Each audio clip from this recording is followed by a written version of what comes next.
নতুন সরকারের কাছে কাঁটাতারের এপারে পুনর্বাসনের আবেদন জানিয়েছেন। ৮০তম পেরিয়ে গেছে স্বাধীনতা, কিন্তু আমরা পরদিনই বসবাস করতেছি। ২১ বছর আমাদের জীবন জেলে কাটিয়েছি, স্বাধীনতা হয়নি এখনো।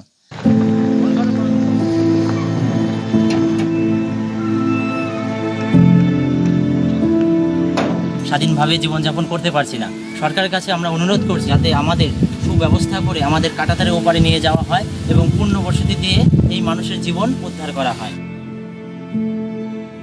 নিজ ভূমি পরবাসী, স্বাধীনতা প্রাপ্তির ৮০তম বছরেও এই গ্লানি বইতে হচ্ছে সীমান্ত গ্রামের এই সব বাসিন্দাদের।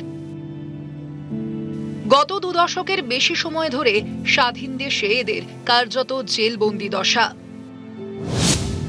মালদার ভারত বাংলাদেশ সীমান্ত লাগোয়া বামুনগোলা ব্লক। এখানকার চাঁদপুর গ্রাম পঞ্চায়েতের আওতায় পড়ে এই তালতলা গ্রাম। সীমান্তবর্তী এই গ্রামে কাঁটাতারের ওপারে বসবাস করছে ২৪টি ভারতীয় পরিবার। নিয়মের বাধ্যবাধকতায় স্বাধীন দেশেও কার্যত পরাধীন দশা তাঁদের। আমাদের যে কোনো বিষয়ে, কোনো হসপিটালে যাওয়া, বাচ্চারা স্কুলে যাওয়া, আমাদের কোনো সংস্কৃতি অনুষ্ঠান করা আমাদের খুবই অসুবিধা হয়। এন্ট্রি করে যেতে হয় এবং এন্ট্রি করে আসতে হয়। আধার কার্ডের বায়োডেটা সম্পূর্ণ আমাদের যে আছে সেই বায়োডেটা দেখিয়ে যেতে হয় এবং বায়োডেটা দেখিয়ে আসতে হয়। মানে বিএসএফের অধীনেই আমরা আছি। চুরি হচ্ছে, অনেক চিন্তা ভাবনা, ঘুম আসে না, পোলাপান নিয়ে আমরা এখানে থাকি, খুব কষ্টে আছি।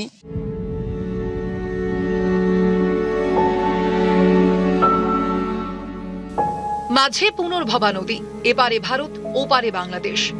এপারে বামুনগোলার তালতলা গ্রাম, ওপারে নওগাঁ জেলার আদাতলা গ্রাম। দুদেশের মধ্যেই নদী এখানে সীমান্ত। কিন্তু ২৪টি ভারতীয় পরিবার কাঁটাতারের ওপারে চলে গেল কিভাবে? গ্রামবাসীদের দাবি, ২০০৫ সালে সীমান্তে কাঁটাতারের বেড়া দেওয়ার সময় তাদের পরিবারগুলি বেড়ার ওপারে পড়ে যায়। তারপর ২ দশকের বেশি সময় পেরিয়েছে। ২৪টি ভারতীয় পরিবারকে আজও কাঁটাতারের এপারে আনার কোনো ব্যবস্থা নেওয়া হয়নি বলে অভিযোগ। ফলে ভারতীয় পরিচয়পত্র থাকা সত্ত্বেও কাঁটাতারের ওপারেই বসবাস করতে হচ্ছে এই সব পরিবারকে। দিনের নির্দিষ্ট সময়ে বিএসএফকে পরিচয়পত্র দেখিয়ে রেজিস্টারে তথ্য নথিভুক্ত করে তবেই দেশের ভিতরের মূল ভূখণ্ডে যাতায়াত করতে পারেন। রাতে কেউ অসুস্থ হলে বা জরুরি প্রয়োজনে চরম সমস্যায় পড়তে হয়।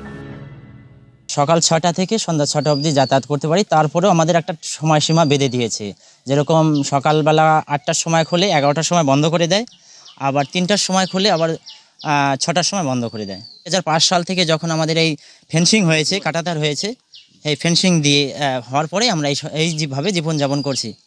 ২১ বছর আমাদের জীবন জেলে কাটিয়েছি। একটু রাত বিরেত হয়ে গেল, গেটে তো লোক থাকে না, আমাদের ক্যাম্পে যেতে হয়। যদি কোনো ডেলিভারি হোক, কোনো এমার্জেন্সি রুগী হোক, ওখানে আমার আধা ঘন্টা ১ ঘন্টা টাইম নিতে হয়। কাঁটাতারের ওপারে থাকা তালতলা গ্রাম মালদার হবিবপুর বিধানসভা কেন্দ্রের অন্তর্গত। সম্প্রতি এলাকা পরিদর্শনে যান স্থানীয় বিজেপি বিধায়ক তথা সেচ প্রতিমন্ত্রী জুয়েল মুর্মু। তার কাছে কাঁটাতারের এপারে পুনর্বাসনের আবেদন জানিয়েছে ২৪টি পরিবার।